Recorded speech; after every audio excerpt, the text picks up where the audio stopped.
தமிழகத்திலே முக்கியமாக சட்டம் ஒழுங்கு பிரச்சனை, பெண்களுக்கு பாதுகாப்பு இல்லாத சூழல், புகார் அளித்தாலும் கூட அது பதிவு செய்து நடவடிக்கை எடுப்பதில் காலதாமதம் என்று பல்வேறு குற்றச்சாட்டுகள் இந்த மாநில அரசின் மீதாக இருக்கிறது.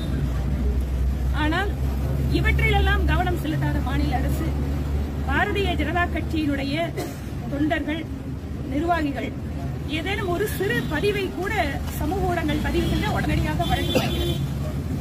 பாரத பிரதமர் மோடி அவர்களை எவ்வளவு கீழ்த்தரமாக விமர்சிக்க முடியுமோ அவ்வளவு கீழ்த்தரமாக விமர்சித்தது திராவிட முன்னேற்ற கழகம். இன்றும் கூட திராவிட முன்னேற்ற கழகத்தினுடைய பல்வேறு நிர்வாகிகள் மிக மிக கேவலமான முறையிலே சமூக ஊடகங்களில் பதிவிட்டுக் கொண்டிருக்கிறார்கள். ஆனால் எந்த நடவடிக்கையும் அவர்கள் மீது இல்லாமல் எங்கள் கட்சியை சார்ந்த சாதாரணமான தொண்டர்கள் அவர்கள் எல்லாம் கூட ஒரு கருத்து போட்ட உடனே அவங்கள உடனே தூக்கிட்டு போறது, அதுவும் கரெக்டா வெள்ளிக்கிழமை அரசு பண்றது, இல்ல வெடி காலையில போயிட்டு யாருக்கும் தெரியாம அரசு பண்ணிட்டு வர்றது, இந்த மாதிரி மிக மிக ஒரு கீழ்த்தரமான ஒரு சூழ்நிலையில நடந்துட்டு இருக்காங்க. இதை பாரதிய ஜனதா கட்சி சார்பில் நாங்கள் கண்டிக்கிறோம். அரசினுடைய இந்த ஒருதலை பட்சமான நடவடிக்கை என்பதை நாங்கள் எதிர்க்கிறோம். நேற்று எங்களுடைய தேசிய தலைவர் இம்மாதிரி தமிழகம் முழுவதும் பாரதிய ஜனதா கட்சி தொண்டர்கள் அவர்கள் மீதான வழக்குகள் எப்படியெல்லாம் நியாயமில்லாமல் சட்டத்துக்கு புறம்பாக கைது செய்யப்படுகிறார்கள் என்பதை பற்றியெல்லாம் விசாரிப்பதற்காக ஒரு குழுவினை அமைத்திருக்கிறார். கர்நாடகத்தின் முன்னாள் முதல்வர் திரு சதானந்த கவுடா அவர்கள் தலைமையிலே இன்னும் ஒரு 3 பேர், ஒரு ராஜ்யசபா எம்பி, ஆந்திராவினுடைய தலைவர் திருமதி சுந்தரேஸ்வரி அவர்கள், பெங்களூர் எம்பி பி.சி. மோகன் அவர்கள் எல்லாம் கொண்ட ஒரு குழுவினை அமைத்திருக்கிறார்கள்.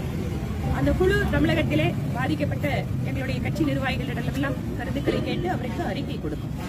அதேபோல மாநில தலைவர் திரு அண்ணாமலை அவர்களுடைய வீட்டின் அருகே நிறுவப்பட்டிருக்கின்ற கொடிக்கம்பத்தை இரவோடு இரவாக பெரிய தீவிரவாதிங்க ஆபரேஷன் பண்றதெல்லாம் கண்டுக்க மாட்டேங்கிறாங்க.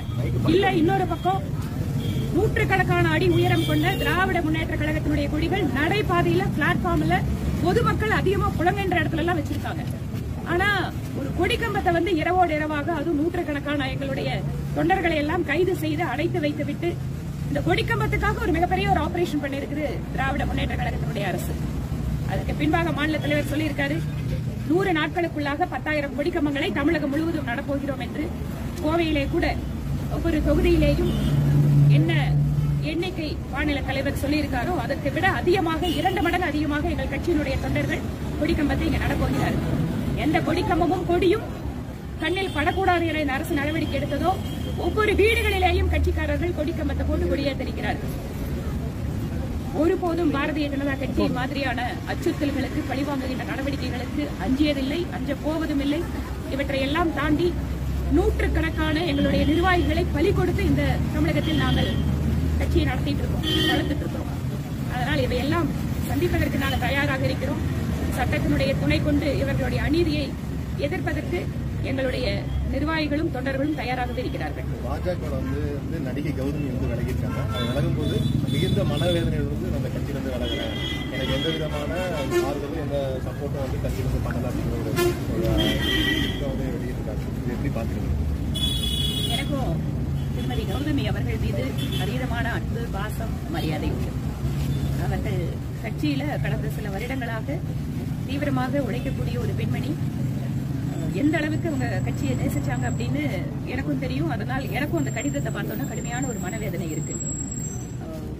அவர்களுக்கு மகளிர் அணியில இணைந்து பணியாற்றுவதற்கு கூட நான் 3 வருடத்துக்கு முன்னால கேட்டிருந்தேன், நீங்க என்னோட சேர்ந்து தேசிய அளவில் பணியாற்றணும், அதற்கான ஒரு பொறுப்பு கூட அவங்க கேட்டப்போ அவங்க இல்ல நான் மாநிலத்துல நான் வேலை பண்றேன் அப்படின்னு சொல்லியிருந்தாங்க. அதற்கு பின்பாக மாநில நிர்வாகிகள் அடிக்கடி அவங்கள பாக்குறதும் அவங்கள ஒரு சில நிகழ்ச்சிகளுக்கு வந்துட்டு போனது இருக்கு. எனக்கு அதிகமா இப்ப மாநில ஒர்க்குகளை எனக்கு ரொம்ப நேரம் குறைஞ்சதுனாலையும் அதிகமா அவங்களோட பழகிறதுக்கோ இல்லை பேசுறதுக்கோ நேரம் இல்லாம இருந்தது. ஆனாலும் கூட கடந்த மாசம் கூட போன்ல பேசினேன், எப்படி இருக்கீங்க, என்ன உடம்பெல்லாம் சரியா இருக்கா, மற்றபடி எல்லாம் தேர்தல் பரப்புரை இல்ல, அதுக்கு முன்பாக கூட பல நிகழ்ச்சிகளுக்கு நான் கூப்பிட்டு வந்திருக்காங்க. அதான் சொன்னேன், அதாவது தான் ஒரு சினிமா ஸ்டாரு இல்ல தான் எங்க போனாலும் தனக்கு முக்கியத்துவம் அப்படின்னு ஒருபோதும் அவங்க யோசிச்சதே இல்லை. அந்த அளவுக்கு ஒரு அற்புதமான ஒரு கட்சியுடைய ஒரு அடிப்படை தொண்டர் மாதிரி வேலை பண்ணக்கூடியவங்க. எனக்குமே அந்த கடிதம் ரொம்ப மனவேதனை கொடுத்திருக்கு. ஒரு தனிப்பட்ட பெண்மணியாக, அதாவது அவங்க எதுலயும் சோர்ந்து போடக்கூடிய ஆள் இல்ல, எல்லாத்தையும் தைரியமா எடுத்து பண்ணக்கூடியவங்க, ஒரு நல்ல தன்னம்பிக்கை தைரியம் கொண்ட பெண்மணியும் கூட. கடந்த ஒரு 10 நாளைக்கு முன்னால ஏதோ ஒரு வழக்கு தொடர்பாக கூட அவங்களோட உதவியாளர் எனக்கு மெசேஜ் போட்டிருந்தாங்க. கட்சியில இந்த மாதிரி உதவி வேணும், நாங்க இல்ல ஒரு கட்சியில ஒரு சிலரை பாதுகாக்கிறாங்க அப்படின்னு எனக்கு முழுமையான தகவல் எங்களுக்கு எதுவும் தெரியலீங்க.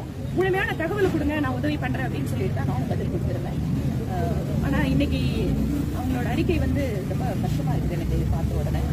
ஆனா இதுல என்ன பாக்கணும்னா, அவங்க வழக்கு கொடுத்திருக்காங்க, அதுல எந்த நிச்சயமா கட்சிக்காரங்க சட்டத்துக்கு புறமா போய் யாரையும் பாதுகாக்க போறது இல்லை. ரெண்டாவது இன்னும் அவங்க மாநில தலைவர்கிட்டவும் அங்கிட்டவும் இன்னும் அந்த பிரச்சனை என்ன அப்படிங்கறத முழுமையானதா சொல்லியிருந்தா இன்னும் கூட எங்களுக்கு உதவி பண்றதுக்கு வாய்ப்பா இருந்திருக்கும். ஆனா அதுவும் வந்து நான் கேட்டேன், புதுசா வந்து சொல்லுங்க, இல்ல எந்த சப்போர்ட்னாலும் நான் பண்றேன் அப்படின்னு சொல்லிட்டு தான் சொல்லியிருந்தேன். ஆனா ஒரு மாநில அரசு புகார் கொடுத்து இத்தனை நாள் நடவடிக்கை எடுக்காம இருக்காங்கிறது, இந்த அரசு எப்படியெல்லாம் வந்து அவங்க பிஜேபியில இருந்த காரணத்தால நடவடிக்கை எடுக்காம இருக்காங்களா, ஏன் இத்தனை நாள் புகாரை பதிவு பண்ணல, இல்ல இன்னைக்கு அவங்க ரெசிக்னேஷன் கொடுத்தோன்னு புகார் பதிவு பண்றாங்கன்னா அப்ப இவங்க கட்சியை விட்டு வந்தாதான் நான் புகாரை பதிவு பண்ணுவேன்னு ஏதாவது நெருக்கடி கொடுத்தாங்களா அப்படிங்கறது எங்களுக்கு தெரியல. அதனால இந்த விஷயத்தை பொறுத்த வரைக்கும் அவங்களோட கடிதம் எனக்கும் ஒரு மகளிர் அணி தலைவராக மனவேதனை கொடுத்தது. ஒரு தைரியமான ஒரு பெண் சொன்னீங்க, ரொம்ப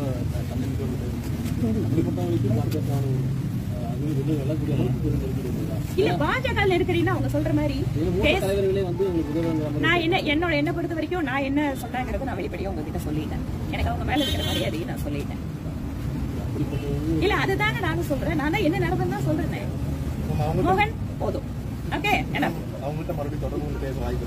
நிச்சயமாங்க நான் இப்ப தான் பேசுவேன். நிச்சயமா அவங்களுக்கு என்ன உதவி வேணாலும் செய்யறதுக்கு நான் தயாரா இருக்கேன். திருப்பி அதான் சொல்றேன், இவ்வளவு ஒரு தைரியமான பெண்மணி அவங்களோட வழக்குல அவங்க ப்ராப்பர்ட்டி சொத்துக்கு வழக்குல வந்து கட்சியில வேற யாரோ ஒருத்தங்க அவங்களுக்கு உதவி பண்ணியிருக்காங்க, அதனால உங்களுக்கு ஒட்டுமொத்தமா பார்ட்டி மேல ஒரு மன வருத்தம் வந்திருக்கலாம். அது இன்னுமே கொஞ்சம் வெளிப்படையா எனக்கு இதுதான் வேணும், இல்ல இந்த உதவி வேணும் அப்படின்னு சொல்லியிருந்தா ஒருவேளை செய்யறதுக்கான வாய்ப்புகள் எங்களுக்கு இருந்திருக்கலாம்.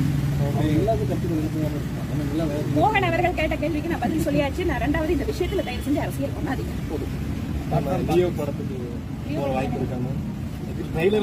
நான் ட்ரெய்லர் பார்த்தேங்க, அன்னைக்கு வீட்டுல இருந்தேன். நீங்க எல்லாம் பாத்தீங்களா? படம் எப்படி இருக்கு? ஆமா, கண்டினியூஸா டிராவலா இருக்குது. நேற்று நைட்டு தான் வந்தேன் 11 மணிக்கு. இப்ப காலையில சங்கமேஸ்வர் கோயில் பூஜை சரியா இருக்கு. ஏதாவது இந்த லீவ்ல வாய்ப்பு கிடைச்சா நிச்சயமா பாத்திரலாம். பசங்க கேட்டேன், நல்லா இருக்கா படம்? நல்லா இருக்குதாங்க. தைரியம் வேணுமா? சினிமா அரசியல் அப்படிங்கறது தமிழ்நாட்டை பொறுத்த வரைக்கும் ரொம்ப பிரிச்சு பார்க்க முடியாதுங்க. ஒண்ணுக்கு ஒண்ணு கலந்து இருக்குது. அதனால இது மூலமா அரசியல் செய்தி அப்படிங்கறத விட நல்ல ஒரு பொழுதுபோக்கு படம் இருந்துச்சுன்னா போய் பாக்கறதுல தப்பே இல்லை. எதுங்க நானா? நீங்க எடுங்க தம்பி, நான் வந்து பாக்குறேன். நான் உன்னை கேக்குறேன், நல்ல அவேர்னஸ் வந்து கோயம்புத்தூருக்கு தேவைப்படுது, படம் எடுங்க. நாங்க வந்து பாக்குறோம். முதல் ஷோ நான் வரேன்.